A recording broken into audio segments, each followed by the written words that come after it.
बाराबंकी में मंदिर परिसर में भगदड़ करंट से 2 श्रद्धालुओं की मौत और 29 घायल। बंदरों के कूदने से टूटे तार। आज दोनों सदनों में ऑपरेशन सिंदूर पर चर्चा। दोपहर 12 बजे राजनाथ सिंह करेंगे चर्चा की शुरुआत। दोनों सदनों में 16 घंटे होगी बहस।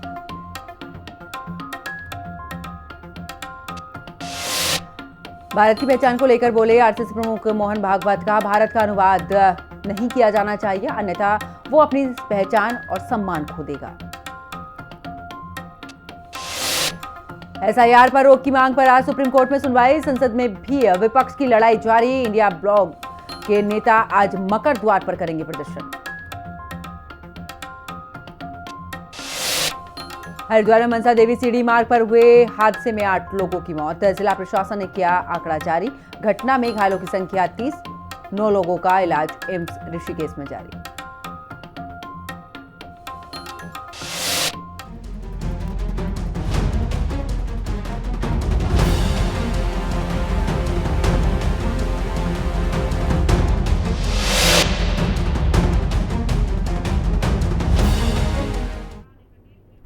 नमस्कार, आप देख रहे हैं हिंदी खबर। मैं हूं आपके साथ पंकज यादव। शुरुआत करते जहां पर आज लोकसभा में ऑपरेशन सिंदूर पर चर्चा। ऑपरेशन सिंदूर पर 16 घंटे इसको लेकर चर्चा होगी। 12 बजे लोकसभा में को संबोधित करेंगे रक्षा मंत्री राजनाथ सिंह। रक्षा मंत्री राजनाथ सिंह करेंगे चर्चा की शुरुआत। गृह मंत्री अमित शाह भी चर्चा पर जवाब देंगे। विदेश मंत्री एस जयशंकर भी चर्चा पर जवाब देंगे। निशिकांत दुबे, अनुराग ठाकुर भी इस दौरान शामिल रहेंगे। तो आज लोकसभा में ऑपरेशन सिंदूर पर चर्चा होगी। आपको बता दें कि 16 घंटे ये चर्चा होगी ऑपरेशन सिंदूर पर, जहां पर विपक्ष लगातार इसकी मांग कर रहा था। दोपहर 12 बजे से लोकसभा को संबोधित करेंगे रक्षा मंत्री राजनाथ सिंह। रक्षा मंत्री राजनाथ सिंह चर्चा की शुरुआत करेंगे। गृह मंत्री अमित शाह भी चर्चा का जवाब देंगे। ऐसे में निशिकांत दुबे, अनुराग ठाकुर भी शामिल रहेंगे। आपको बता दें कि विपक्ष की तरफ से लगातार इसको लेकर मांग हो रही थी और ऐसे में दोनों की तरफ से यही सहमति बनी है कि लोकसभा में 16 घंटे और राज्यसभा में 16 घंटे, दोनों में 16-16 घंटे की ये चर्चा होगी। और आज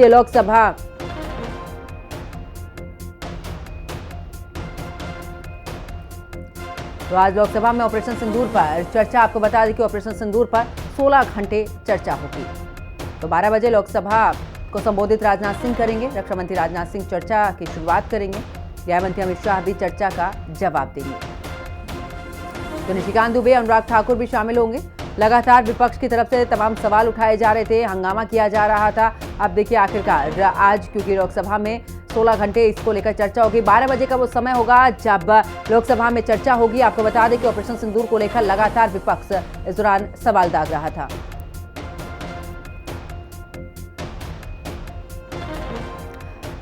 और अब चलिए सीधा लिए चलते हैं विजय चौक, जहां पर हमारी सहयोगी मोनिका वहां पर मौजूद हैं और हिंदी खबर का ये लाइव बुलेटिन आप विजय चौक से देखिए।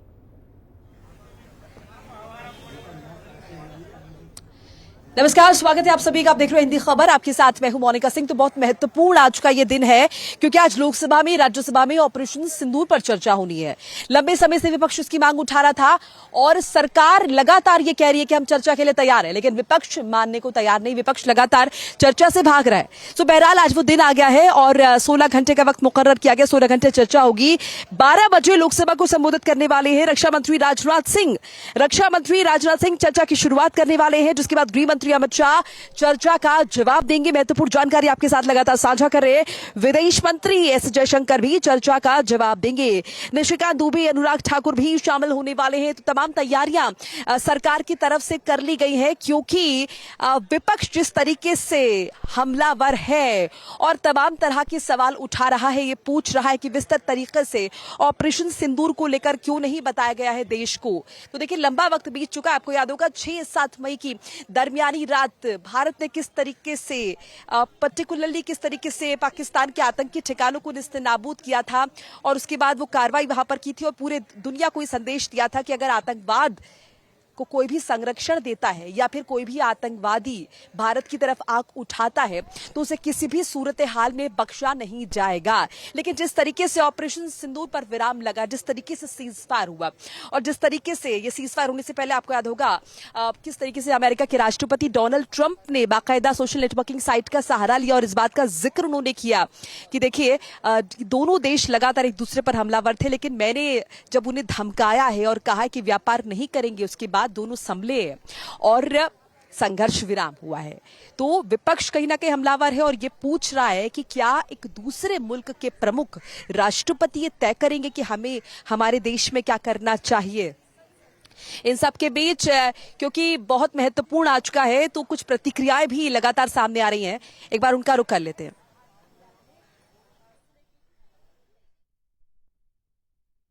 देखिए, वैसे तो काफ़ी विलम्ब हो गया।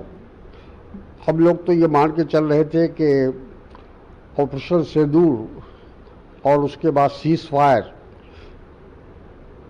और राष्ट्रपति ट्रंप का बयान, ये तमाम चीज़ें बहुत महत्वपूर्ण थी और प्रधानमंत्री को इसको प्राथमिकता देना चाहिए था, सरकार को इसको प्राथमिकता देना चाहिए था, लेकिन इसको टालते गए और टालकर एक हफ्ते के बाद आज से उस पर बहस शुरू होगी संभवतः। तो ऐसा लगता है कि अब सरकार जानबूझकर इसको विलम्ब उसने किया है, लेकिन हमको लगता है कि तमाम चीज़ों का खुलासा होगा। नहीं, ये क्योंकि बहुत रिमार्केबल काम हुआ आज तक देश के इतिहास में। टेररिस्ट एक्टिविटी जब भी हुआ तो उस पर दूसरे कंट्री में जा करके 200 किलोमीटर अंदर घुस करके उनके जो ट्रेनिंग सेंटर है उसको ख़त्म करना, पहली बार ये ऑपरेशन सिंदूर से हुआ। और इसी बिहार के धरती पे मधुबनी में आए थे प्रधानमंत्री जी, वहीं से उन्होंने घोषणा किया था। उससे 2 दिन पहले पहलगांव हुआ और मुझे भी बाहर जाने का मौका मिला एक डेलीगेशन को लीड करने का, और जहाँ भी गए अब ये नया भारत है। कोई भी इस तरह का एक्टिविटी होगा तो घर में घुस के मारेगा, यही है न्यू नॉर्मल इस देश का। तो देश की सबसे बड़ी पंचायत में आज ऑपरेशन सिंदूर को लेकर चर्चा होगी और इस बीच हमारे साथ भी कुछ खास मेहमान जुड़ चुके हैं। मैं तारुफ करा देती हूँ, हमारे साथ सौरभ दुबे हैं, राजनीतिक विश्लेषक, डॉक्टर अवधेश उपाध्याय है, प्रवक्ता भारतीय जनता पार्टी, मोहम्मद आसिफ है, प्रवक्ता कांग्रेस पार्टी, और राम गुप्ता है, प्रवक्ता आम आदमी पार्टी। आप सभी का बहुत बहुत स्वागत है हिंदी खबर में। तो शुरुआत आपसे कर लेते हैं मोहम्मद आसिफ जी, क्योंकि लगातार आपकी तरफ से कहा जा रहा है, विपक्ष की तरफ से कहा जा रहा है, क्योंकि प्रमुख पार्टी कांग्रेस पार्टी इंडिया गठबंधन की, लेकिन आज तो चर्चा हो रही है। अब आप ये नहीं कह सकते कि चर्चा नहीं कर रही है सरकार जी। सरकार की सोच और नियत पे शक उठता है। जब चर्चा होनी चाहिए थी, जब तमाम विपक्ष ने कहा एक विशेष सत्र बुलाकर अब चर्चा कीजिए, लेकिन सरकार ने 45 दिन पहले सत्र का ऐलान किया। ये पहली बार हिंदुस्तान के इतिहास में हुआ है सरकार को किसी सत्र के लिए 45 दिन पहले बोलना पड़ा कि इस दिन हम इसके बाद हम चर्चा करेंगे। अब से पहले हमेशा होता है एक विशेष सत्र बुलाया, सरकार ने जवाब दिया, विपक्ष ने, पूरे हिंदुस्तान ने उसको सुन लिया। लेकिन ये सरकार की नाकामी थी, सरकार भाग रही थी और सरकार अभी पूरे हफ्ते भागती रही। देश के प्रधानमंत्री इंडिया से बाहर चले गए क्योंकि उन्हें जवाब देना था। सरकार ने कब रखा और एक हफ्ते का पूरा खींचा सरकार ने। तो ये सरकार की नीयत है, उस नीयत पे सवाल उठ रहे हैं। और किस तरीके से आपने देखा होगा सीज फायर किया गया, किस तरीके से हमारी सेना ने पाकिस्तान के ऊपर अटैक किया, उनके आतंकी ठिकानों पर अटैक किया और उनको नस्ते नाबूद किया। लेकिन एक विदेशी ताकत ने आकर जिस तरीके से बयान दिया, हमारी सरकार का आज तक देश के प्रधानमंत्री का एक बार भी उस पर बयान नहीं आया। एक बार की ताकत ने आके कहा कि हम सीज फायर हो रहे जा रहा है हिंदुस्तान के अंदर, जहां हिंदुस्तान की ना मीडिया को पता, न सरकार को पता, न सेना को पता किसको, एक विदेशी ताकत को। ठीक है, ये कैसा नया भारत है जो विदेशी ताकतें हमारे मुल्क के फैसले ले रही है। इतना कमजोर हमारा देश कभी नहीं था जितना कमजोर आज के मौजूदा हालात के अंदर देखने को मिला। एक विदेशी ताकत आके हमारा फैसला ले रही है। डॉक्टर अवधेश, मैं आपके पास आ रही हूँ, बिल्कुल मैं लौटूंगी आसिफ जी, आपके पास लौटूंगी। डॉक्टर अवधेश, आसान नहीं रहने वाला है क्योंकि देखिए विपक्ष पूरी तरीके से हमलावर है और आज क्या क्या तैयारियां मैं कहूं कि सरकार की तरफ से, क्योंकि पक्ष तो रखना है और जैसे कि हंगामा पिछले हफ्ते हमने देखा तो आज भी मुमकिन है। जी देखिए, मैं बताऊं आपको मोनिका जी, जिस तरह से पहलगांव में जो आतंकी हमला हुआ और जिसमें हिंदुओं के धर्म पूछकर उनको मारा गया और उस किस तरह से हमारी सेना ने पाकिस्तान में घुसकर उन आतंकियों के जो ठिकाने थे उनको मिट्टी में लाने का काम किया, वो बहुत खुशी की बात थी। लेकिन दुख की बात तब होती है मोनिका जी जब हमारी सेना पाकिस्तान में घुसकर मारती है और देश का जो विपक्ष है, भारत का जो विपक्ष है, वो देश में बैठकर जो है राफेल का मजाक बनाता है, कार्टून बनाता है। जब दुख होता है हमें, जब हमारे देश का विपक्ष, आप समझिए कि हमारे जो प्रधानमंत्री हैं उनकी जो है सर से तन के जुदा की बात करते हैं, सर से तन जुदा का जो कार्टून है वो रिलीज करते हैं। दुख जब होता है जब भारतीय सेना के शौर्य पर सवाल खड़ा करता है विपक्ष जो है।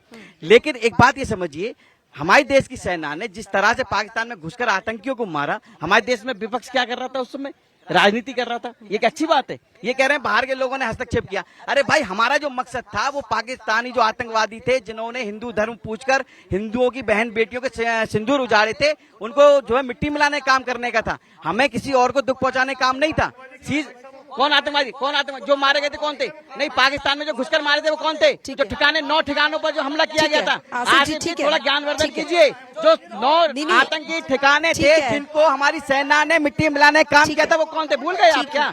आपका ये रवैया रहा है। आसिफ भाई, गलती आपकी नहीं है, गलती आपकी नहीं है। आप जिस पार्टी से संबंध रखते हैं उसके जो युवराज है उनकी गलती है। मैं लौट आसिफ जी, आप देखिए ये तो नहीं क्लियर हुआ ना कि जिन लोगों ने पहलगाम हमले को अंजाम दिया था वही लोग मारे गए, क्योंकि 9 आतंकी ठिकानों का जिक्र हुआ है, 100 से ज्यादा आतंकी मारे गए, इस बात का जिक्र हुआ है। लेकिन मोनिका जी, जो 9 ठिकानों पर जो हमला किया गया हमारी भारतीय सेना के द्वारा वो कौन थे? उनका संबंध वहीं से था। जो हमारा मकसद था, जो 7 मई को जो भारतीय सेना ने अपना शौर्य दिखाया, पाकिस्तान में घुसकर जो आतंकी जो ठिकाने थे उनको मिट्टी मिलाने का काम किया, वो क्या था? लेकिन उस पर भी सवाल खड़ा कर रहे हैं। आप ये पहली बार नहीं हुआ है। जब सर्जिकल स्ट्राइक हुई थी तब कौन था पूछने वाला? तब सबूत कौन मांग रहा था? पूछिए आसिफ जी से, इन्हीं के नेता थे ना।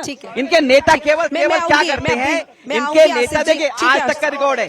ठीक है सर, मैं लौटूंगी आप दोनों के पास। मैं लौटूंगी अब दीजिए आपकी बात है। आसिफ जी, मैं लौटूंगी। रामगुप्ता जी, तैयारियां क्या क्या है? क्योंकि 10 बजे एक बैठक का जिक्र किया गया था कि 10 बजे। ठीक है आसिफ जी, ठीक है। रामगुप्ता जी, 10 बजे एक बैठक का जिक्र किया गया था कि एक बैठक जो है आयोजित की जा रही है जिसमें तमाम तरह की रणनीति जो है वो विपक्ष द्वारा बनाई जाएगी।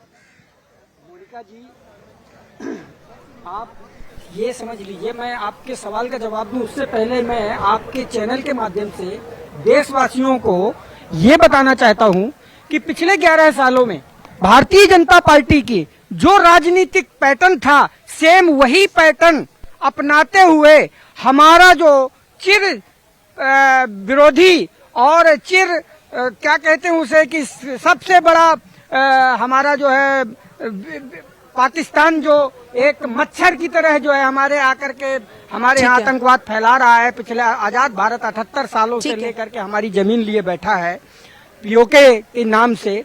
उस पीओके की 72,000 वर्ग किलोमीटर जमीन को कब्जाने की बात हुई थी। अरे रुक जाइए उपाध्याय जी, मैं सुन रहा था।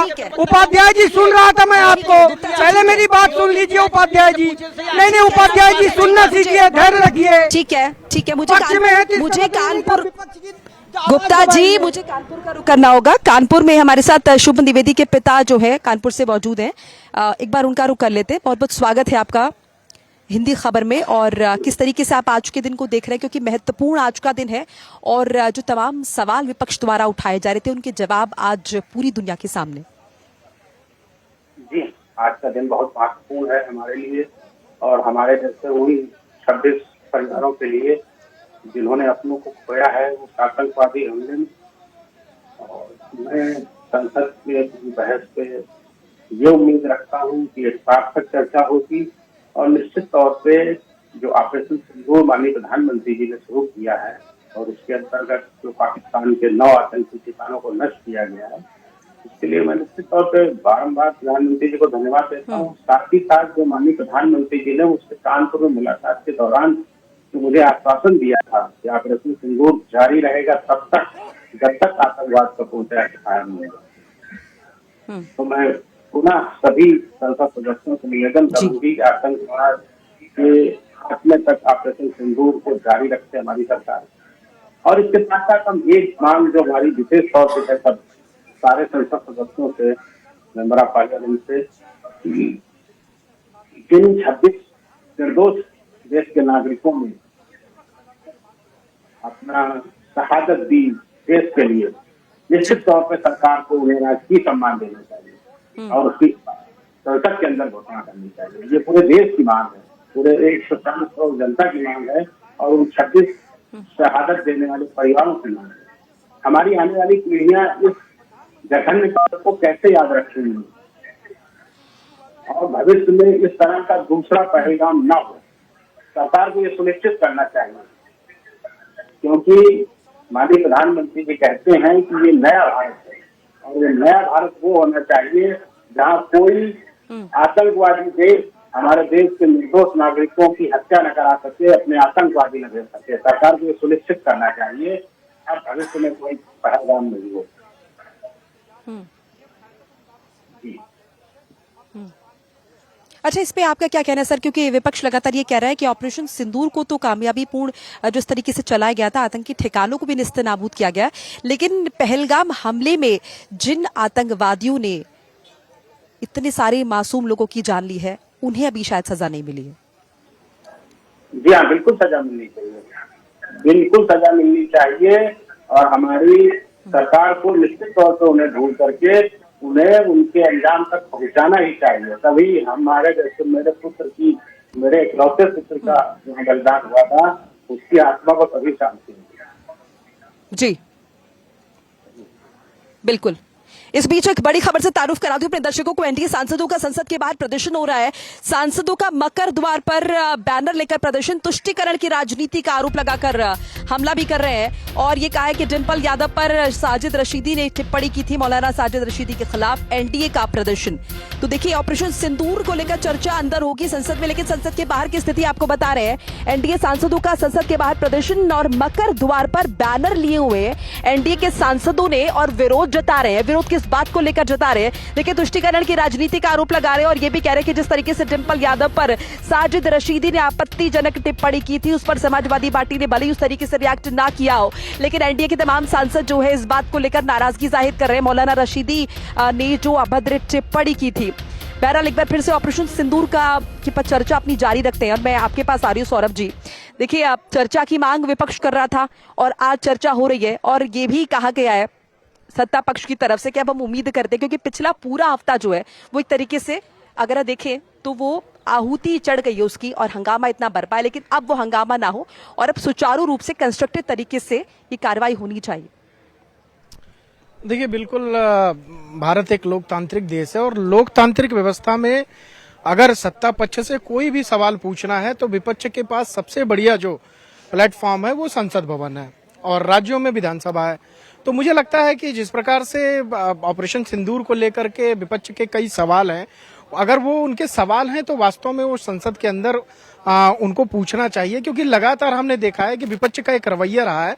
उस रवैये के अंदर विपक्ष सड़कों पर तो दिखाई देता है, लेकिन जब संसद होती है तो संसद से भागता है, संसद से वॉकआउट कर जाते हैं। तो मुझे लगता है कि आपके जो भी प्रश्न हैं, जो सत्ता पक्ष से आपको प्रश्न करने हैं, प्रधानमंत्री नरेंद्र मोदी पे आप सवाल उठाना है आपको, तो संसद के अंदर उठाइए, लेकिन संसद से वॉकआउट कर जाएंगे, सड़कों पर जाकर के अनाप शनाप चिल्लाएंगे, उससे कोई मतलब नहीं बनता है। क्योंकि देखिए, इस देश की सेना ने पाकिस्तान को करारा जवाब दिया, ये सच है। और दूसरा सच ये है कि हमारा जो सेना ने प्रेस कॉन्फ्रेंस करके सारी स्थिति जो थी उससे पूरे देशवासियों को अवगत करा दिया। अब आप उस पर प्रश्न चिन्ह लगाना चाहते हैं, सेना के प्रेस कॉन्फ्रेंस पर प्रश्न चिन्ह लगाना चाहते हैं, उनकी बहादुरी पर, शौर्य पर प्रश्न चिन्ह लगाना चाहते हैं, तो लगाइए, कोई दिक्कत नहीं है, आपको लोकतांत्रिक व्यवस्था में अधिकार है। लेकिन वो जो प्लेटफॉर्म है वो संसद ही है, संसद के अंदर ही आप इस प्रश्न को पूछ सकते हैं। सड़कों पर चिल्लाएंगे उसका कोई मतलब नहीं है, और संसदों चिल्लाने से कांग्रेस पार्टी की कलई हमेशा से खुलती चली आई। क्योंकि आज एक ताजा बयान आया अभी चिदम्बरम जी का। चिदम्बरम जी ने अभी एक बयान दिया कि भैया ये आप आतंकवादियों को पाकिस्तानी कैसे मान लिया आपने। मुझे लगता है कि कांग्रेस के जो बड़े नेता हैं वो दिन प्रतिदिन जिस प्रकार से बयानबाजी कर रहे हैं, सड़कों पर कर रहे हैं, बाहर कर रहे हैं, उससे उनकी कलई खुल रही है कि उनका मिशन जो है वो कहीं ना कहीं मैं लौटूंगी, मैं आसिफ जी इसका जवाब लेने के लिए आपके पास आऊंगी। इस बीच एक बार फिर से शुभम द्विवेदी के पिता का रुख कर लेते हैं, हमारे साथ लगातार बने हुए। सर, आप इस मामले को किस तरीके से देख रहे हैं? विपक्ष द्वारा मामले को उठाया जा रहा है, लगातार चर्चा की मांग की जा रही है, क्या इसी राजनीति इस पर हो रही है, इस तरीके से देख रहे हैं, या फिर आपको वाकई में लग रहा है कि इसके जरिए और ये बेहतर हो पाएगा कि पहलगाम जैसे हमले दोबारा देश में ना हो? ये ऐसा मुद्दा है जिससे राजनीति नहीं होनी चाहिए, बहुत संवेदनशील मुद्दा है। सारे राजनीतिक दलों को ध्यान रखना चाहिए कि ये देश से जुड़ा मुद्दा है, ये देश की अखंडता का मुद्दा है, देश की राष्ट्रीयता का मुद्दा है, इस पर नीच राजनीति न करें। और निश्चित तौर पे जो पहलगाम आतंकी वाला हमला हुआ है उसमें निश्चित तौर पे ऑपरेशन सिंदूर को सरकार को जारी रख करके आतंकवाद का पूर्ण खात्मा करना चाहिए, और इसमें किसी भी वैश्विक शक्ति के दबाव के आगे सरकार को बिल्कुल भी झुकना नहीं चाहिए। आप मेरा संदेश समझ रही होंगी, मेरा इशारा समझ रही होंगी। ठीक है। दुनिया का कोई भी देश अगर हमारे देश के आंतरिक मामले या हमारे देश की सुरक्षा या हमारे देश के नागरिकों की सुरक्षा में अगर हस्तक्षेप करता है तो हमारी सरकार को बिल्कुल भी नहीं मानना चाहिए और ऑपरेशन सिंदूर जारी रख करके पहलगाम आतंकवाद जैसा घिनौना कृत्य करने वाले उन आतंकवादी दरिंदों को तुरंत उनके अंजाम तक उनको पहुंचाना चाहिए और पाकिस्तान में बैठे हुए आतंकवाद के आकाओं को निश्चित तौर पर सजा देनी चाहिए। बिल्कुल, ऑपरेशन सिंदूर जारी रहना चाहिए, शुभम द्विवेदी के पिता का भी कहना है। आसिफ जी, मैं आपके पास आ रही हूँ। देखिए, तमाम जाहिर है तमाम कोशिश पक्ष ने भी कर ली है, विपक्ष ने भी कर ली है, क्योंकि बहुत महत्वपूर्ण दिन है। लेकिन इसके साथ जो 7 प्रतिनिधि मंडल गए थे ना तमाम देशों में यात्रा करने के लिए, जाहिर है ये बताने के लिए कि भारत ने किस तरीके से ऑपरेशन सिंदूर को अंजाम दिया था, तो उसमें शशि थरूर भी गए थे। तो क्या शशि थरूर आज विपक्ष में होंगे या फिर वो सत्ता पक्ष की तरफ से वो तमाम डिटेल साझा करते हुए नजर आएंगे? आपको क्या लगता है? हाँ, मैं भी पहले जवाब दे दूं उनका, जो ये कह रहे थे सड़कों पे जवाब मांग रही है कांग्रेस पार्टी या इंडिया गठबंधन। देश के प्रधानमंत्री बिहार में रैली करके फौजी के कपड़े के बड़े बड़े हुंड लगा के वहां चुनाव में वोट मांगने गए थे ऑपरेशन सिंदूर के नाम पर। पार्लियामेंट में जवाब देना उन्होंने मुनासिब में समझा। आज 60 दिन बाद में, अब जुलाई के आखिरी हफ्ते के अंदर वो जवाब देंगे। इतना वक्त लगा उनको जवाब देंगे, ये गारंटी नहीं अभी देश के प्रधानमंत्री उस पर जवाब देंगे नहीं देंगे, क्योंकि सरकार कहलाती थी मोदी सरकार। कोई नहीं कहता भारतीय जनता पार्टी की सरकार, कोई नहीं कहता इंडिया की सरकार। कब कहते हैं मोदी सरकार, मोदी जी को आके जवाब देना है। अब मैं कह रहा हूँ गारंटी नहीं है, लोकसभा या राज्यसभा में जवाब देंगे। अलग अलग बंगाल में उन्होंने रैली की, वहां उसका जिक्र किया, तमाम जगह जाकर उन्होंने रैलियों में वोट मांगने क्या ऑपरेशन सिंदूर का जिक्र किया। उन्होंने कहा मेरे खून के अंदर सिंदूर घूमता है।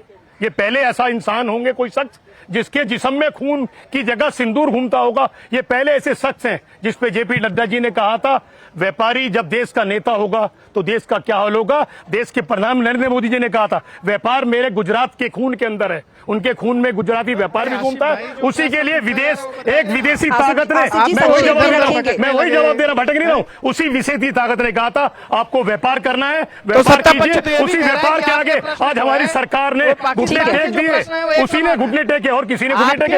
ऐसी विदेशी ताकतें जब हमारे देश के अंदर सत्ता पक्ष दबाएंगी और सत्ता पक्ष से लोग ऐसे फैसले लेंगे विदेशी ताकतों के आगे, तो जवाब देना पड़ा। आरोप लगा नहीं, आपको साबित करना होगा देश के प्रधानमंत्री। ठीक है, ऐसा सब एक साथ बोले तो समझ नहीं आएगा। ठीक है, मैं आपके पास आ रही हूँ अवधेश जी, मैं आपके पास आ रही हूँ। ठीक है, आसिफ जी पर जवाब नहीं है, सच्चाई ये है देश के प्रधानमंत्री। आसिफ जी मैं आ रही हूँ संक्षेप में। जी संक्षेप में सर प्लीज, आई रिक्वेस्ट। बहुत सुन लिया सर, वक्त नहीं है इतना। Asif ji I request. Asif ji I request. देखा है 70 साल आपने आसिफ जी आई रिक्वेस्ट। 70 साल राज किया, देश की जनता ने बहुत देखा है, आपको बताने की आवश्यकता नहीं है। 2014 से आज 2025 हो गया। आप मुझे बताइए मोनिका जी, देश में कोई भी यदि देश हित का कानून आया या देश हित का कोई कार्य किया या सेना ने कोई बड़ा काम किया तो कभी विपक्ष ने तारीफ की? पूछिए इनसे, कभी नहीं की। केवल सवाल उठाने का काम किया। ठीक है आसिफ जी, अवधेश जी, लेकिन सवाल तो उठेंगे ना। विपक्ष लगातार कह रहा है कि चर्चा इस मामले पर होनी चाहिए, लेकिन इतना वक्त भी गया। Asif ji I request please. Asif ji I request. कौन सा नेतृत्व तो हमारा? आसिफ जी आपका वॉल्यूम कंट्रोल करना पड़ेगा please, I request. Asif ji please, वक्त नहीं है इतना, वक्त नहीं है इतना। ठीक है, उदित राज जी किसके नेता है? वक्त नहीं है आसिफ जी इतना। शांत रहिए। उदित राज जी कांग्रेस के नेता है मोनिका जी, किसी और के तो है नहीं। उदित राज जी कहते हैं जब ऑपरेशन सिंदूर चल रहा था कि भैया ये जो नाम रखा है की कमी है, ये नाम किसी और। अवधेश जी इतना वक्त क्यों, प्लीज संक्षेप में रखेंगे, इतना वक्त क्यों लगा? चर्चा की मांग विपक्ष लंबे समय से कर रहा है। बिल्कुल देखिए, चर्चा हमेशा होती आई है। जब ऑपरेशन सिंदूर चल रहा था क्या उस समय चर्चा होती? उस समय वहां पर जो सेना हमारे काम कर रही थी उस समय चर्चा होनी चाहिए थी क्या? चर्चा समय से की जाएगी ना। आज चर्चा होगी लेकिन आज कोई भी नहीं रहेगा, देख लेना आप। आज कोई भी विपक्ष नेता अंदर नहीं होगा, सब उसका विरोध करेंगे। जब भी सदन में चर्चा होती है आसिफ जी, संवेदनशील मुद्दे पर विपक्ष नहीं सुनता है, विपक्ष बाइकआउट करता है सदन का। ठीक है राम गुप्ता जी, अगर इसी तरीके का हो हल्ला होगा तो चर्चा कैसे चलेगी? मुझे लगता है कि वो आपको जवाब पहले सुनना चाहिए। संसद के अंदर भी शायद हम ये तस्वीर हमें देखने को मिले, हम उम्मीद करते हैं, और उसके बाद कंस्ट्रक्टिव तरीके से सवाल पूछे जाए। मोनिका जी, हमारे नेता अरविंद केजरीवाल जी लगातार पिछले 11 सालों से आपके चैनल के माध्यम से और तमाम चैनलों के माध्यम से, तमाम प्रेस कॉन्फ्रेंसों के माध्यम से वो बता चुके हैं कि ये जो है लैला मजनू की कहानी चल रही है पिछले 78 सालों से आजाद भारत के इस परिदृश्य में। ये राजनीतिक लैला मजनू है, कांग्रेस और भाजपा गर्लफ्रेंड और बॉयफ्रेंड का रिश्ता है इनका। ये सिर्फ गुप्ता जी प्लीज, गुप्ता जी तरफ बात नहीं है ना please, point to point, point to point, point to point please sir, Awadhesh ji please sir, point to point please. ठीक है, यही भाजपा कर रही है। ठीक है, तो शुक्र है कि ठीक है। पिछले 11-12 सालों ठीक से है। जब से आम आदमी पार्टी आई है तब से आम आदमी पार्टी ने इन दोनों का खेल बिगाड़ा है। ठीक है और यही कारण है कि अब इनकी जो है जो लैला मजनू की कहानी सर, प्लीज आई रिक्वेस्ट इस तरीके के शब्दों का इस्तेमाल न करें, ठीक है। मैं आ रहे सौरभ जी आपके पास आ रही हूँ, मैं सौरभ जी आपके पास आ रही हूँ। सौरभ जी देखिए, लगा हम इसके सवाल इस बात को लेकर भी उठे थे कि बाकायदा बीच बीच में प्रेस कॉन्फ्रेंसेस हुई हैं, सेना की तरफ से डिटेल साझा की गई हैं, तो ये भी सवाल जो है विपक्ष की तरफ से उठा है कि सेना को भी राजनीतिक पर्पस के लिए इस्तेमाल किया जा रहा है। देखिए, ये तो जो कांग्रेस का पार्टी या अन्य विपक्षी दल हैं उनकी सोच पर निर्भर करता है, क्योंकि देखिए जिस प्रकार से हमने लगातार देखा है कि कांग्रेस खास तौर पे, जिसको लोकतांत्रिक व्यवस्थाओं पर विश्वास नहीं रहता, संवैधानिक संस्थाओं पर विश्वास नहीं रहता, लगातार चुनाव आयोग से लेकर के ईडी, सीबीआई और उसके बाद अब सेना के ऊपर वो सवाल उठाते हैं। तो मुझे लगता है, आपके बीच में नहीं बोला, सुन लीजिए, थोड़ा सुनना सीखो भाई, अच्छे वक्ता बनने से अच्छा थोड़ा सुनना सीखो। कुतर्क मत करो, आपके ऊपर ठीक है, सरकार के ऊपर ही कुतर्क मत करो, बता दो ना ठीक है। कि राजनीतिक हथियार के रूप में इस्तेमाल करें भारतीय जनता पार्टी। अरे आसिफ जी बोलने तो दीजिए उन्हें। कुतर्कों का मवाली बना देती है, कुतर्क मत करो। देखिए जिस प्रकार से लगातार हमने देखा है कि सेना का शौर्य और सेना का पराक्रम, हमने पूरे पाकिस्तान में जब तक जो है उनके आतंकी अड्डे थे उनको नष्ट करना हो या आतंकवादियों को बिल से निकाल करके चुन चुन करके मारना हो, उसमें तो सेना पीछे नहीं हटी, ना हमारा देश पीछे हटा। लेकिन कहीं ना कहीं जिस प्रकार से कांग्रेस पार्टी के बड़े नेता और उनका बयान, एक बार फिर से संजय द्विवेदी जी का रुख कर लेते हैं। ठीक है, मैं लौटूंगी आपके पास सर। उसको कहीं ना कहीं ठेस पहुंचाने वाला और आज मैंने सौरभ जी मैं लौटूंगी आपके पास। एक बार फिर से संजय जी के पास लौट रही हूँ मैं। संजय जी, लगातार हम बार जो है प्रतिक्रियाएं सुन रहे हैं, लेकिन इन सबके बीच हम उम्मीद ये कर रहे हैं कि कंस्ट्रक्टिव डिस्कशन आज हो। और आपको लगता है आपके भी कुछ ऐसे सवाल हैं जो आज आपको लगता है विपक्ष के माध्यम से संसद में उठने चाहिए, गूंजने चाहिए? सबसे पहली बात तो ये है कि जी, आपको मेरी आवाज मिल रही है? आम नागरिक होने के नाते मैं एक आग्रह कर रहा हूं अपने माननीय सांसदों से कि कृपया संसद में ऐसा आचरण करें कि देश की जनता शर्मसार ना हो। आप एक स्वस्थ चर्चा कीजिए, ये देश की रक्षा का मामला है, इसमें राजनीति नहीं है।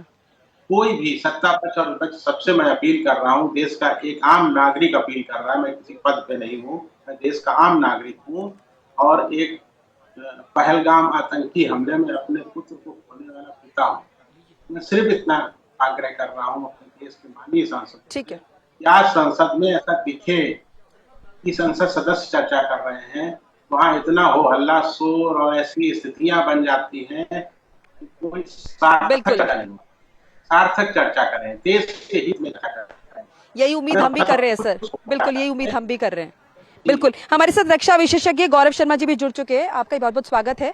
आप किस तरीके से देख रहे हैं आज चर्चा होनी है, और जाहिर है वो बहुत सारे तमाम सवाल जो अभी तक जनता के सामने जिनके जवाब नहीं आ पाएंगे वो।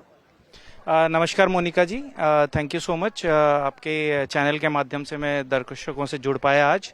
तो ये जो ऑपरेशन सिंदूर था, ये एक हेवी सक्सेस थी भारत के लिए, और भारत की जो आर्म्ड फोर्सेस है, जो सेना है, उन्होंने दिखा दिया है कि बिना एस्केलेट किए भी हम जो ऑब्जेक्टिव है हमारे वॉरफेयर का, वो हम अचीव कर सकते हैं।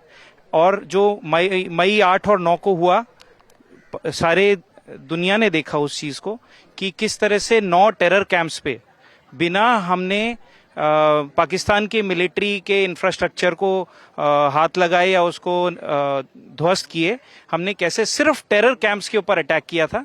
और इसका मैसेज बहुत ही क्लियर था कि ये जो अब तक होता रहा है, जिस तरह से भारत के अंदर टेरर अटैक्स होते रहे हैं, ये अब नहीं होगा और ये बिल्कुल भी एक्सेप्टेबल नहीं है।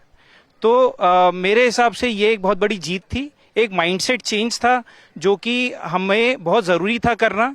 और we have redefined our position with Pakistan कि जो अब तक चलता रहा है वो बिल्कुल आगे नहीं चलेगा। अब वो पोजीशन तो हमने रिडिफाइन कर ली, लेकिन विपक्ष लगातार इसे लेकर सवाल पूछ रहा है। और आपको लगता है कि ये इस पर राजनीति है या वाजिब सवाल है विपक्ष के, जो वो जानना चाहता है? क्योंकि हमने देखा बीच में प्रेस कॉन्फ्रेंसेस बाकायदा हुई है सेना की तरफ से, लेकिन क्या फिर भी वो नाकाफी थी?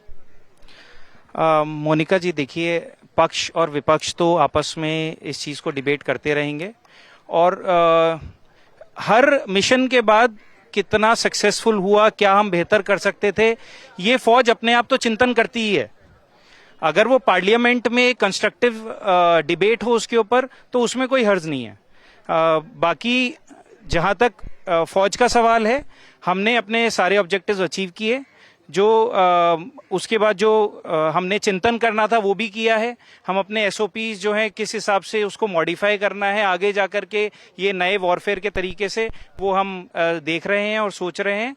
बाकी पार्लियामेंट में जो होना है वो चलता रहेगा। पक्ष और विपक्ष जो है वो आपस में जो है सवाल जवाब देते रहेंगे। जो अगर अच्छे सवाल पूछे जाएंगे तो बहुत ही कंस्ट्रक्टिव डिबेट होगी, और अगर अच्छे सवाल नहीं पूछे जाएंगे, टाइम वेस्ट किया जाएगा, तो ये पूरा देश का टाइम वेस्ट होगा। उनकी प्रतिक्रिया को बचाने के लिए सदा कांग्रेस आगे खड़ी रहती है। ऐसी कौन सी मजबूरी है कि कांग्रेस को पाकिस्तान का साथ देना जरूरी है? आज नहीं, आप 2008 की घटना से याद करिए। हर बार पाकिस्तान को बचाने के लिए कहीं ना कहीं कांग्रेस आगे आती है, कांग्रेस के नेता आगे आते हैं।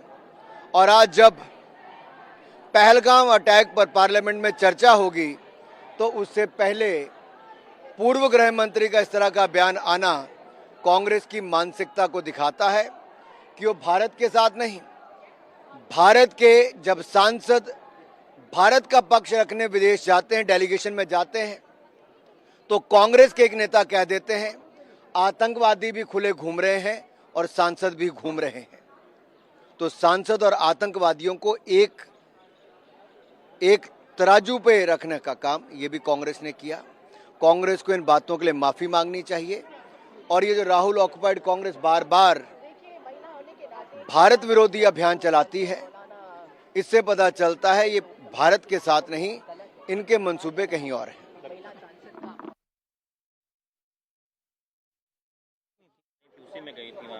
आप ये देखिए कि कल माननीय सांसद डिम्पल यादव जी जो एक धर्म स्थल पर गई, मस्जिद में गई, उसके बाद एक शख्स ने जितनी अभद्र टिप्पणी उन पर करी है, उसके बाद मैं पूछना चाहती हूँ कि पूरा का पूरा विपक्ष मौन क्यों साधे हुए है। मैं पूछना चाहती हूँ कि माननीय सांसद डिम्पल यादव जी की जो स्वयं की पार्टी है सपा, वो चुप्पी क्यों साधे हैं। उनके पतिदेव ने आकर इस बयान का खंडन क्यों नहीं करा। संस्कृत में कहा जाता है मौनम स्वीकृति लक्षणम। मैं पूछना चाहती हूँ, क्या आपकी तुष्टीकरण की राजनीति एक महिला सांसद की डिग्निटी, उनके सम्मान से बढ़कर हो गई है क्या? एनडीए का पूरा घटक दल यहाँ पर आज खड़ा था आवाज उठाने के लिए। हम हर नारी के सम्मान के लिए खड़े रहेंगे, चाहे वो विपक्ष की सांसद ही क्यों ना हो।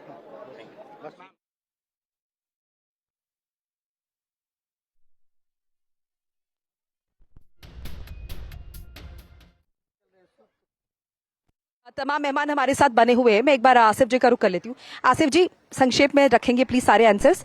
क्या सवाल विपक्ष के जहन में है, अगर सिलसिलेवार तरीके से बताएं, जो आपको लगता है कि अभी तक जो सरकार की तरफ से कहा गया है वो नाकाफी है, और कौन से सवाल है जिनके जवाब नहीं दिए गए? संक्षेप में प्लीज। आपकी बात का जवाब से पहले 2 सेकंड में बात खत्म करूंगा। वो रिश्ता क्या कहलाता है? अब अजहर मसूद को भारतीय जनता पार्टी के नेता छोड़ के आ गए थे लाल कृष्ण अडवाणी के नेतृत्व में। वो रिश्ता क्या, जरा बता दीजिए। वो रिश्ता क्या है? वो रिश्ता क्या है कि कारोबार करने के लिए आसिफ जी हंगामा नहीं, हंगामा ना संसद के अंदर और ना संसद के बाहर। आई रिक्वेस्ट हमारे प्रधानमंत्री ठीक है आसिफ जी, ठीक है। ये रिश्ता क्या कहलाता है बता दो भाई देश को। ये रिश्ता कौन सा है? सर हंगामा नहीं प्लीज, ना बाहर ना अंदर। हाँ नहीं, मैं अंदर ही आ रहा हूँ। अब सदन के अंदर क्या होगा? सदन के अंदर सरकार को जवाब देना होगा किस तरीके से एक विदेशी ताकत ने आकर कहा सीज फायर होने जा रहा है। हमारी ना सेना को पता, ना सरकार को पता, ना किसी को पता। ये आपकी कौन सी गुप्त मीटिंग हुई थी उस भारी ताकत के साथ में जिसने आके कहा? वही बात सच साबित हुई। वो 25 बार ट्रम्प साहब को बार बार बोलना पड़ा, और लेकिन देश के प्रधानमंत्री एक बार भी आज तक नहीं बता पाए कि वो रिश्ता क्या था। वो रिश्ता कौन सा था जो आप सिंदूर, ऑपरेशन सिंदूर के नाम पर बिहार, बंगाल, अलग जगह देश के प्रधानमंत्री वोट मांगने के लिए जाते रहे, लेकिन सदन बुलाकर आपने जवाब देना विपक्ष को और देश को समझा नहीं, आपने चुनाव को पहले समझा। देश की सेना के बड़े बड़े हुडिंग लगाकर फौजी की फौज में कौन वोट मांग रहा है? देश के प्रधानमंत्री नरेंद्र मोदी। किन लोगों ने 42 फौजियों की शहादत पर 19 के अंदर वोट मांगा था? देश के प्रधानमंत्री नरेंद्र मोदी ने। ये वो लोग हैं जो फौज की, सेना की शहादत पे वोट मांगते हैं और इन्हीं के एमपी कहते हैं कि फौज में तो जाते ही मरने के लिए है। ठीक है, ये भारतीय जनता पार्टी के एमपी, ये सोच और नियत है भारतीय जनता पार्टी की। ये सच नहीं, बिल्कुल जितना सेना का अपमान कांग्रेस पार्टी ने किया है, उतना किसी ने नहीं किया। सब जानते हैं। ठीक है, आप लोगों की। ठीक है, अवधेश जी आप जवाब दीजिएगा, मैं आपके पास आऊंगी। अवधेश जी आप जवाब दीजिएगा, मैं आपके पास आऊंगी। अवधेश जी मैं आऊंगी। अवधेश जी रिक्वेस्ट में आऊंगी आपके पास। ठीक है आसिफ जी, गुप्ता जी। हर हिंदुस्तानी को सेना पे फख्र है। ठीक है अवधेश जी आप जवाब दीजिएगा ना, मैं काउंटर करने का टाइम दूंगी आपको। मैं काउंटर करने का टाइम आपको दूंगी, please I request. Gupta ji संक्षेप में रखेंगे प्लीज। देखिए अभी मैं दोनों की नूरा किश्ती देख रहा था और पूरा देश देख रहा है। सिर्फ वो सवाल जो आपको लगता है कि ऑपरेशन सिंदूर को लेकर पूछने चाहिए, वो जनता जानने में इंटरेस्टेड है सर। ये पहला सवाल ये है कि जो आतंकवादियों ने हमारी जो पहलगाम में निरीह और ऐसी नृशंस हत्याएं करके गए हैं और उस पैटर्न में करके गए हैं जिस पैटर्न में भारतीय जनता पार्टी पिछले 11 सालों से नफरत की राजनीति कर रही है, और उसी नफरत की राजनीति को और परिपक्व करने के लिए जो पाकिस्तान के आतंकी आते हैं, जो लोगों का जाति और धर्म पूछते हैं और उनको जो है कपड़े उतारवा करके उनको गोली मारते हैं, सेम टू सेम वही काम पिछले 11 सालों से भारतीय जनता पार्टी कर रही है। तो इसका मतलब उन आतंकियों से और मौजूदा हमारे देश की केंद्र सरकार और मोदी जी का क्या रिश्ता है पाकिस्तान की उन आतंकियों से? पहला सवाल। दूसरा सवाल ये है कि वो आतंकवादी एक सेकंड, आतंकियों से रिश्ते वाली बात कहाँ से आ गई सर? बताता हूँ ना, इनका पैटर्न वही है जो नफरत की राजनीति। 100 से ज्यादा आतंकी मारे गए हैं, उन्हें बिल्कुल हम वो खारिज कर दे बात को। मोनिका जी आप समझ करके भी नहीं समझना चाहती तो बात अलग है, आपकी दर्शक समझ गए। कुछ नहीं समझे दर्शक, मैं भी दर्शकों में से एक हूं। हाँ। जो पाकिस्तान ने नफरत का काम करके हिंदू मुस्लिम वाला कॉन्सेप्ट लागू नहीं कर पाया था, वो काम भारतीय जनता पार्टी ने पिछले 11 साल में इस देश में नफरत की राजनीति करके किया है, और उसी की परिणति है ये पहलगाम। ठीक है, नहीं तो आज तक बताइए किसी भी आतंकवादी घटना में कभी जो है जाति धर्म पूछा गया हो?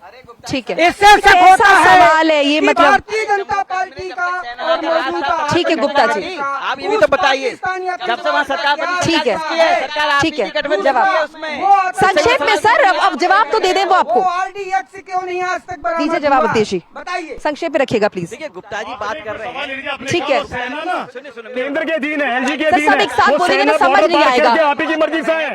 आसिफ जी, आसिफ जी, गुप्ता जी जो बता रहे हैं, आसिफ जी लेट हिम स्पीक। नाकामी देखिए, नाकामी किसकी है किसकी नहीं है, ठीक है जानती है ऑपरेशन आसिफ जी।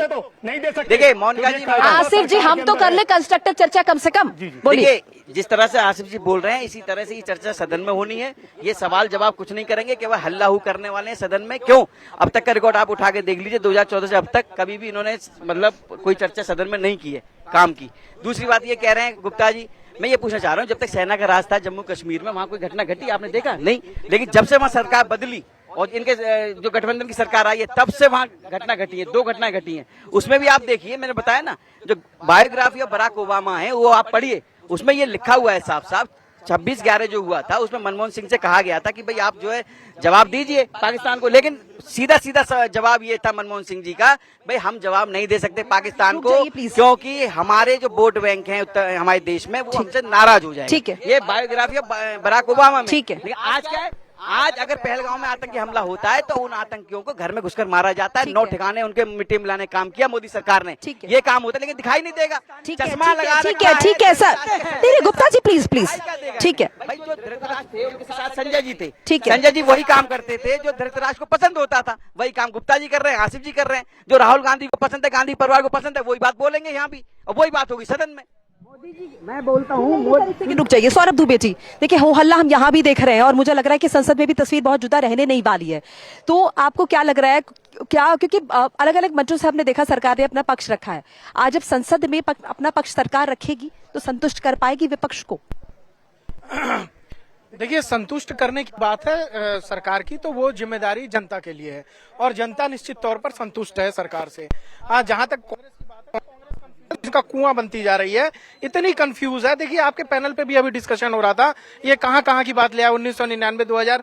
मैं कह रहा हूँ कि आपने फिर आप बीच में कूद रहे हो। प्लीज आई रिक्वेस्ट थोड़ा सा मर्यादित पहले डिबेट मर्यादित टीका नहीं, आपसे ज्यादा चिल्लाया जा सकता है तो हम तर्क नहीं करना चाहते। आप सुनिए, देखिए जिस प्रकार से आप तो शुरू हो गई ना भाई, अगर आपको लगता है तो तर्कों के साथ पूछिएगा, अगर लगता है सरकार की तरफ से जवाब, जनता उसका जवाब आपको देगी। लेकिन जहां तक सरकार की बात है, जो ऑपरेशन किया उस पर जनता को गर्व है, देश को गर्व है, और मुझे लगता है जो भी पार्टियां इस देश की राजनीतिक पार्टियों के अंदर देशभक्ति होगी उनको गर्व होगा। सेना के ऊपर सवाल उठाने का काम कर रहे हैं, लगातार जवानों के ऊपर सवाल उठाने का काम कर रहे हैं। जो खुद 26/11 में मौन थे, आज उनकी आत्मा जाग गई है, वो जिंदा है। ठीक है। और ये कहना चाहते हैं कि सेना ने कुछ नहीं किया, हम जो है देश के जो सेना के जवान हैं उन्होंने कुछ नहीं किया। भैया जो करना था उन्होंने कर दिया, देश की जनता ने देख लिया, हमारा देश गौरवान्वित महसूस करता है, हम गर्व महसूस करते हैं अपनी सेना पे। आपको अगर शर्मिंदगी महसूस होती है सौरभ जी, तो मुझे लगता है कि आप हिंदुस्तान के बारे में विचार करिए। ठीक सर, एक सेकंड, नहीं एक सेकंड रुक जाइए सर, नहीं सर एक सेकंड रुक जाइए सर, और भी लोग हैं, रुक जाइए प्लीज, आई रिक्वेस्ट। ठीक है गौरव जी, मैं आपके पास आ रही हूँ। गौरव जी, तमाम तरह के सवाल उठे और ये भी कहा गया है कि क्या नाम है, सेना का इस तरीके से इस्तेमाल हो रहा है, सेना अपनी जिम्मेदारी कहीं ना कहीं दबाव में निभा रही है। तो आपको लग रहा है कि सेना पर प्रश्न जो है वो विपक्ष की तरफ से जो है खड़े किए जा रहे हैं? साथ साथ अभी हम शुभम द्विवेदी के पिता से भी बात सुन रहे थे, तो उनका कहना था कि वो चाहते हैं कि ऑपरेशन सिंदूर जारी रहे। सरकार ने कहा तो है ऑपरेशन सिंदूर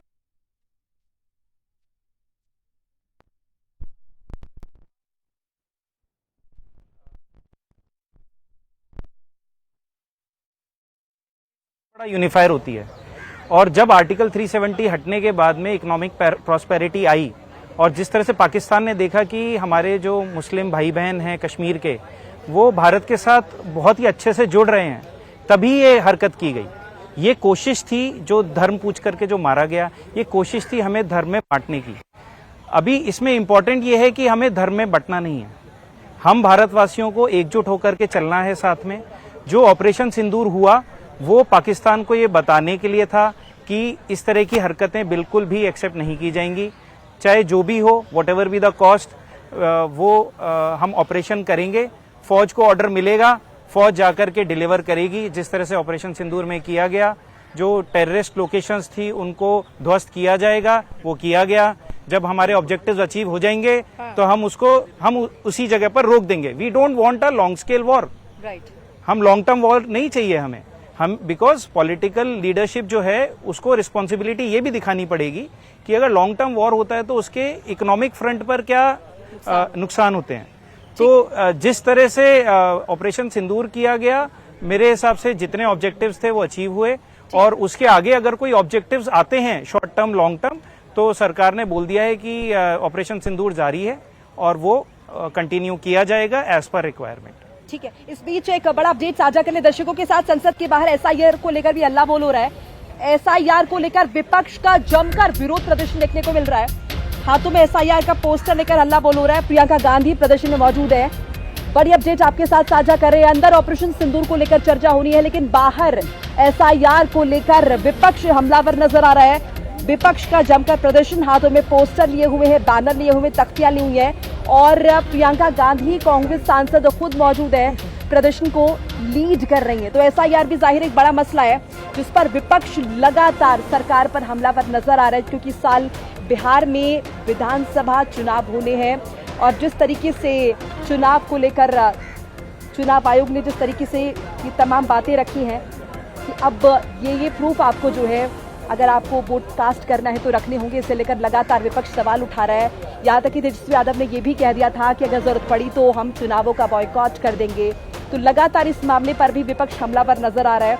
तस्वीरें भी लगातार आपके साथ हम साझा करें किस तरीके से एसआईआर को लेकर संसद के बाहर हल्ला बोल। इस पर एक प्रतिक्रिया मैं आसिफ जी आपकी चाहूंगी। देखिए किस तरीके से आपने देखा, फरवरी में बिहार की वोटर लिस्ट पूरी तैयार कर दी थी इलेक्शन कमीशन ने, 4 महीने लगे अब ऐसी आपको आनंद फानन में क्या जरूरत महसूस हुई कि 1 महीने का टाइम देके सब कुछ पूरा कीजिए? कहीं तो इलेक्शन कमीशन कहीं ना कहीं भारतीय जनता पार्टी के पर्दे के पीछे खेल तो खेल रहा है। किस तरीके से इलेक्शन कमीशन ने कहा विदेशी वोटर्स हैं, अगर विदेशी वोटरों को आपने मान लिया विदेशी वोटर हैं तो उनके लिए आप क्या करेंगे? ये लाखों लोग, आप 20 साल से एनडीए की सरकार है, बिहार के अंदर ही विदेशी लोग आए कहाँ से? आप ही ने कहा 2023 के बाद में ये वोटर बने, उन्हीं की समीक्षा की जा रही है। तो ये इसके अंदर यानी कि बीजेपी और नीतीश कुमार की नाकामी है, उसी नाकामी का नतीजा जिसके ऊपर आप बात कर रहे हैं। कहीं ना कहीं मैं कहूँगा देश को बरगलाने के लिए बिहार के अंदर भारतीय जनता पार्टी को मालूम गुंडा राज है। जिस तरीके से हत्याएं खुलेआम हो रही हैं और किस तरीके कल बयान चिराग पासवान का आया, ये आपको मालूम है किस तरह दर्द लोग भारतीय जनता एनडीए के अंदर अपना बयान नहीं कर पा रहे हैं, किस तरीके दो ताकतों के दबे पड़े हैं, कहीं ऐसा ना हो सेंटर से बाहर हो जाए। ठीक है गुप्ता जी। मोनिका जी, भारतीय जनता पार्टी का दरअसल क्या है कि ये गरीबों से बहुत ज्यादा नफरत करने वाली गवर्नमेंट चला रही है। संक्षेप से हाँ, मैं आपको इसका पैटर्न बताता हूँ कि जब नई दिल्ली विधानसभा का उदाहरण के साथ बताता हूँ कि जब नई दिल्ली विधानसभा में लोकसभा का चुनाव होता है तब उसमें 1.5 लाख मतदाता होते हैं, लेकिन जब मुश्किल से 6 महीने ही बीते होंगे और विधानसभा का चुनाव होता है, विधानसभा के चुनाव के समय में वहां पर मतदाता लगभग 1 लाख रह जाते हैं। और वो 50,000 मतदाताओं की जब हमने चेकिंग करवाई, उस चेकिंग में ये निकलता है कि वो सारे के सारे बिलो पॉवर्टी थे। और बिलो पॉवर्टी ऐसे है कि जिनके पास रोज का कमाना रोज का खाना वाला सिस्टम था, और वो पिछले 40-40, 50-50 साल से दिल्ली में किसी के घरों में जाकर के बर्तन बांध रहे, किसी का कुछ कर रहे, इस तरीके से अपना गुजर बसर करने वाले लोग थे। भारतीय जनता पार्टी सिर्फ और सिर्फ हम दो और हमारे दो, यानी अडानी अंबानी का भला करने वाली सरकार है। इनका गरीबों से कोई लेना देना नहीं। यही कारण है एसआईआर। मैं एसआईआर का फुल फॉर्म बताना चाहता हूँ। एस फॉर सिलेक्टिवली, और आई फॉर आइडेंटिटी, और आर फॉर रिमूविंग वोट। ठीक है उपाध्याय जी। देखिए, गुप्ता जी ने बहुत अच्छी बात की, बिना अडानी अंबानी के इनके अंदर खाना पचता नहीं है। अब मैं एक बात पूछना चाह रहा हूँ गुप्ता जी से, अडानी साहब ने पंजाब में, अरे सुनो ना, सुनो, अरे सबका पटना चाहिए गुप्ता जी, आप मैं बता रहा हूँ, सुनिए, आप गर्क कर दिया है। अब बोलिए, जवाब तो ले लें। अभी अडानी की बात कर रहे हैं, पंजाब में 500 करोड़ रुपए निवेश किया है अडानी जी ने सोलर एनर्जी प्लांट लगाने के लिए। वापस कर दीजिए आप, है हिम्मत, है हिम्मत आप में? अरे हाँ, वापस करिए ना। 500 करोड़ से ज्यादा, 500 करोड़ से ज्यादा अडानी ने, अडानी ग्रुप ने, जो अडानी एनर्जी है, हमारे अडानी एनर्जी है, 500 करोड़ रुपए का इन्वेस्ट किया है पंजाब में। अगर हिम्मत है तो वापस कर दीजिए। यहाँ आप बात करोगे अडानी अंबानी, वहाँ आप अडानी अंबानी की जो है रोजगार अवसर पैदा किए हैं। बातें करते हैं आप। दूसरी बात कर रहे हैं, देखिए दूसरी बात कर रहे थे मतदाताओं की। सौरभ जी आपके पास आ रही दूसरी बात कर रहे थे, आप दोनों की बात आ गई, आप दोनों की बात आ गई। रिक्वेस्ट है प्लीज मेंटेन सब डिसिप्लिन।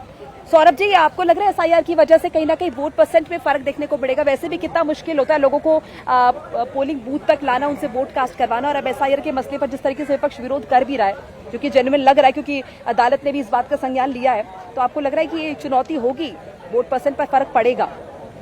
देखिए, मुझे नहीं लगता, क्योंकि देखिए इस समय देश को जरूरत है, चुनाव आयोग को भी जरूरत है कि वो चुनाव सुधार कार्यक्रम के तहत अपनी जो वोटर लिस्ट है वो किसी भी राज्य की हो, उसको जो है वो दोबारा से संशोधित की जाए। उसमें निश्चित तौर पर जिस प्रकार से एक बड़े आंकड़े आए हैं, 16 लाख मृत लोगों के इस मौके पे, जब इलेक्शन सर पे, इलेक्शन अभी कहाँ सर पे है? क्या चुनाव आयोग ने घोषणा कर दी? ऐसी कैसी बात कर रहे हैं आप? देखिए, हिंदुस्तान के अंदर हर 2 महीने में चुनाव होते हैं, तो आप तो कोई काम ही नहीं कर पाएंगे इस हिसाब से। कभी लोकसभा का, कभी अभी हरियाणा गया, महाराष्ट्र गया, दिल्ली गया, हर 3 महीने 4 महीने में कोई न कोई इलेक्शन होता है। तो आप चुनाव आयोग अगर कोई काम करेगा तो आप कहेंगे चुनाव, अभी तो इलेक्शन की घोषणा भी नहीं हुई है और 2 महीने पहले से ही चुनाव आयोग इस पे काम कर रहा है। देखिए, पूरा विश्व, भारत को छोड़िए, पूरा विश्व इस समय अपनी वोटर लिस्ट संशोधित करने के अंदर लगा हुआ है। और जिस प्रकार से एक बड़े फर्जीवाड़े बिहार के अंदर हमें देखने को मिलते थे, निश्चित तौर पर वो चुनाव आयोग का काम है। इसमें न तो भारतीय जनता पार्टी का काम है, न कांग्रेस का काम है।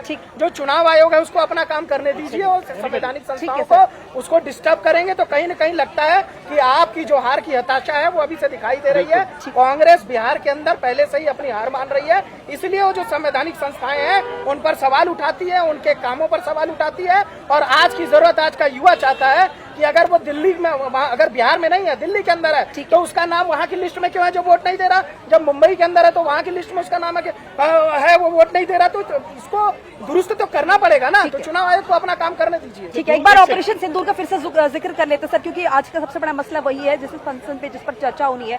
16 घंटे का वक्त मुकर्रर किया गया है। आसिफ जी, मैं आपसे समझना चाहूंगी, देखिए अभी हम जिस तरीके से अभी गौरव जी से भी हम बात कर रहे थे, गौरव जी तो अच्छा एक्सपर्ट है, वो किसी पार्टी को तो बिलोंग करते नहीं है, तो उनका कहना था कि देखिए जब हम कोई भी रणनीति बनाते हैं या फिर अगर हम इस तरीके की ऑपरेशन करते हैं जिसके ऑपरेशन सिंदूर हमने किया है, तो ये राजनीतिक पार्टियां न तय करें ना कि कब रुकना है कब नहीं रुकना है, क्योंकि मौजूदा वक्त में जिसके पास ये कमान है, जो ये तय कर रहा है, उसे ज्यादा अच्छा पता है, क्योंकि रिस्पॉन्सिबल वो है, जवाबदेही उसकी है। तो ऐसे में ये सवाल उठाना कि ऑपरेशन सिंदूर अभी क्यों खत्म हो गया था, इतने में तो हम अंदर घुस जाते, हम ये कर लेते वो कर लेते, कहाँ तक जायज है? कम शब्द। देखिए, संक्षेप में छोटा सा जवाब है, सरकार को जवाब देना चाहिए था।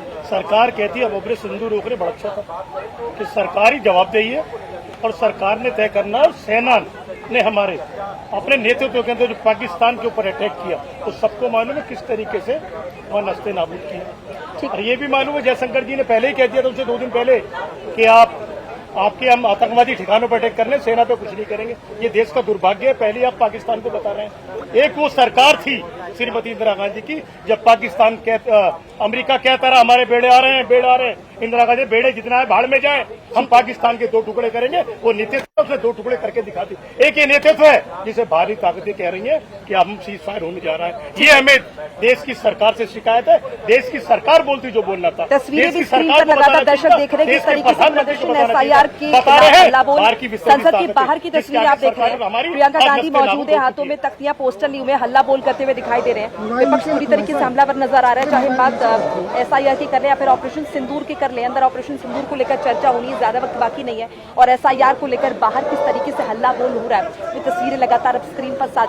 बहुत बड़े ज्वलंत मसले जिन पर अगर हम देखें तो संसद में आपको नजर आ रहा होगा कैसे ऑपरेशन सिंदूर को लेकर लगातार सरकार से विपक्ष लगातार कह रहा है कि चर्चा होनी चाहिए, वक्त मुकर्रर हो चुका, आज का दिन है और 16 घंटे की चर्चा बहुत महत्वपूर्ण होने वाली है। देखना होगा किस तरीके से रक्षा मंत्री राजनाथ सिंह अपना जवाब दाखिल करते हैं। एक बार फिर से मैं आपके पास आ रही हूँ अवधेश जी। अवधेश जी, 7 जो है हमने देखे प्रतिनिधिमंडल जो है तमाम देशों में गए हैं और डिटेल से उन्होंने डिटेल में जो है बात रखी है। मैंने आसिफ जी से पूछा, उन्होंने जवाब नहीं दिया। शशि थरूर के विषय में हम क्या कहें? अब देखिए, कांग्रेस के सांसद हैं, लेकिन यहाँ पर जिम्मेदारी उन्होंने देश के प्रति निभाई है, किसी राजनीतिक पार्टी के प्रति नहीं।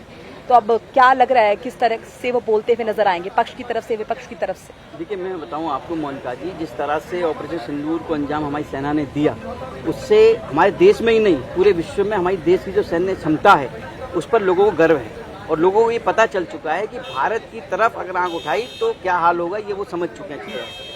यदि कोई देश इतनी बात करता है, चाहे विपक्ष का नेता सही, चाहे मैं तो कह रहा हूँ आसिफ जी की बात कर लो, आसिफ जी भी यदि तारीफ करते हैं इस चीज की कि हमारी सेना ने अच्छा काम किया, ठीक है, हमारे प्रधानमंत्री जी ने अच्छा काम किया, तो उसका स्वागत है। वही बात शशि थरूर जी की है। शशि थरूर जी तो बाहर भी गए थे हमारे देश की तरफ से बात रखने। उसी बात का जिक्र मैंने किया। अरे भाई, कहाँ तारीफ कर रहे हो यार? आपके जो भाई कांग्रेस के जो जीजाजी हैं, उन्होंने कहा था कि ये जो पहलगाम आतंकी हमला हुआ है ये मोदी की वजह से हुआ है, ये कांग्रेस के जिया जी ने कहा था। जो नेता है सिद्धरमैया, उन्होंने ये कहा था कि पाकिस्तान से युद्ध करना सही नहीं है। सिद्धरमैया तो आप ही के नेता है कांग्रेस के, उन्होंने कहा था कि पाकिस्तान से युद्ध करना सही नहीं है। अरे भाई, आप ही समझ नहीं पाते कि आपका रिश्ता क्या है उनके साथ। हम हमेशा सेना पर सवाल खड़ा करेंगे, आप हमेशा जो काम होते हैं उस पर डालेंगे, आप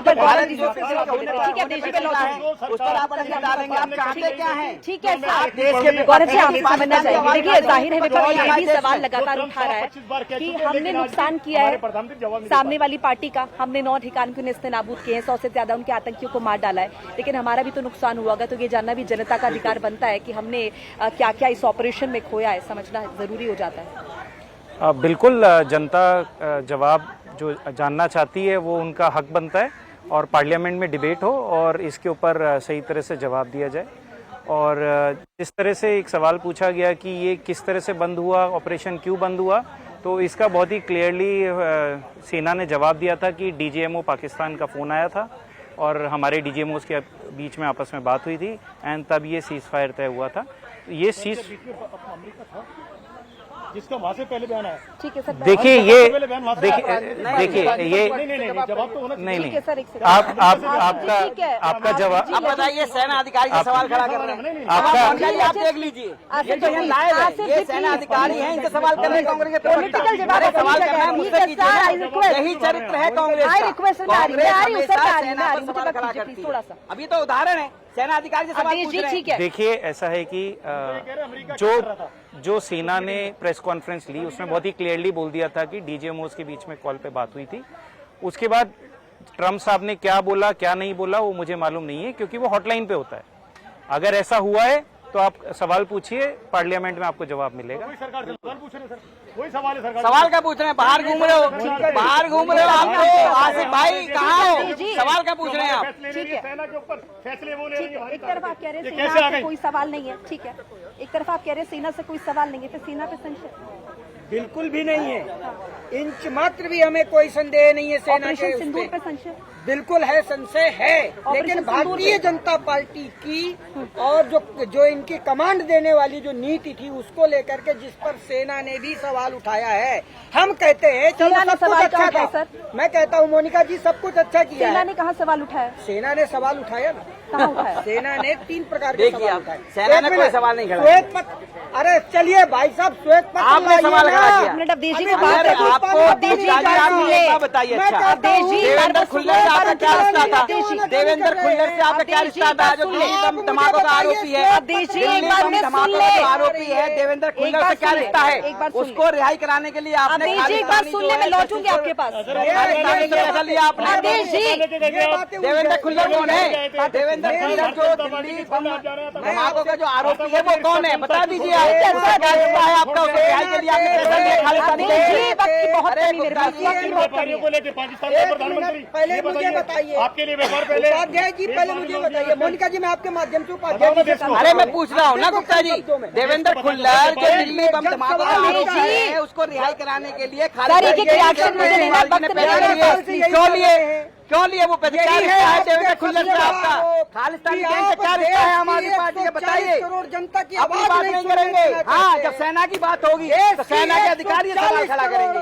जनता की आवाज बनी विपक्ष को आप आवाज नहीं देना चाहते, मंच नहीं देना चाहते। आप सारे मंचों को जो है इसी तरीके से। अरे मंच तो है लेकिन बात तो करिए। मैं आपसे पूछता रहा हूँ, मैं आपसे पूछता रहा हूँ, केवल ढोंग के अलावा कुछ किया आपने? केवल विदेश में जाकर अभी क्या कर रहे हो? हमारे विमान ठीक है सर, ठीक है, रिक्वेस्ट में तब भी झूठ लेकर आइए, हम खुला चैलेंज करते। ठीक है सौरभ जी आपके पास क्लोजिंग कमेंट है। ठीक है, क्लोजिंग कमेंट है। सौरभ जी देखिए, मेजरली तो अगर हमने देखा अलग अलग प्रेस कॉन्फ्रेंसेस हुई उनके माध्यम से डिटेल जो है साझा की गई है। आज आपको क्या लग रहा है कि सरकार की तरफ से जब रक्षा मंत्री राजनाथ सिंह बयान देंगे तो ऐसी कौन सी वो बातें होंगी जो अभी तक साझा नहीं हुई है? देखिए, एक पहले प्रश्न आपने थरूर जी को लेके किया था, तो मैं एक बात कह दूं कि माथे पर हिंदू मुसलमान जो भी लिखा हो, दिल में हिंदुस्तान होना चाहिए। तो मुझे लगता है कि कोई भी पार्टी का नेता हो वो कोई देश के बाहर का नेता नहीं है, और जब देश की सेना का सवाल हो तो उसको देश के साथ खड़ा होना चाहिए। इसलिए थरूर जी का हम लोग स्वागत करते हैं। दूसरी बात यह है कि जिस प्रकार से कभी कभी तो ऐसा लगता है कि एक छोटी सी टिप्पणी कर रहा हूं, ये नेता जिस प्रकार से लड़ रहे हैं और सेना के यहाँ पर खड़े हैं, सवाल उठा रहे हैं, मुझे लगता है एक मौका इन लोगों को भी देना चाहिए सेना के बॉर्डर पे जाने का। यहाँ पटका पटकी करने से अच्छा एक बार बॉर्डर पे भी जाइए। तीसरी बात देखिए, आदरणीय राजनाथ सिंह, अरे रुक जाओ यार, रुक जाओ। देखिए, तीसरी बात, आदरणीय राजनाथ सिंह जी आज जो बात रखेंगे, चूंकि वो रक्षा मंत्री हैं, विस्तार से पूरी बातों को जो विपक्ष सवाल उठा रहा है वो सारे सवालों के जवाब देंगे। अब ये इसके बाद तय होगा कि विपक्ष जो है अपने कुतर्क पे उसके बाद भी कायम रहता है या वास्तव में उसको जवाब मिलने के बाद यहाँ पर। लेकिन मुझे लगता है चूंकि विपक्ष जनता उसको लगातार। ठीक है सौरभ जी, वक्त की कमी है, लेकिन बहुत बहुत शुक्रिया आपका तमाम राय साझा करने के लिए। अवधेश जी आपका भी, गौरव जी आपका भी, गुप्ता जी आपका भी और आसिफ जी आपका भी। तो देखिए, कुछ देर का इंतजार और है, बस अब चर्चा शुरू होने ही वाली है। 16 घंटे का वक्त मुकर्रर किया गया है। लोकसभा राज्यसभा में चर्चा होगी। ऑपरेशन सिंदूर को लेकर सरकार की तरफ से बताया जाएगा कि आखिर ऑपरेशन सिंदूर में क्या क्या हुआ था, कौन कौन सी डिटेल्स हैं जो अभी तक साझा नहीं हुई थी। इस बार उसके बाद जो विपक्ष एक बार फिर से सवाल दागेगा, पूछेगा अपनी तरफ से। अब देखना होगा इस बीच हो हल्ला देखने को मिलता है या फिर शांतिपूर्ण कंस्ट्रक्टिव तरीके से ये पूरी चर्चा, ये प्रक्रिया जो होती। पल पल की अपडेट आपके साथ लगातार साझा करते रहेंगे। आप देखते रहिए हिंदी खबर। नमस्कार।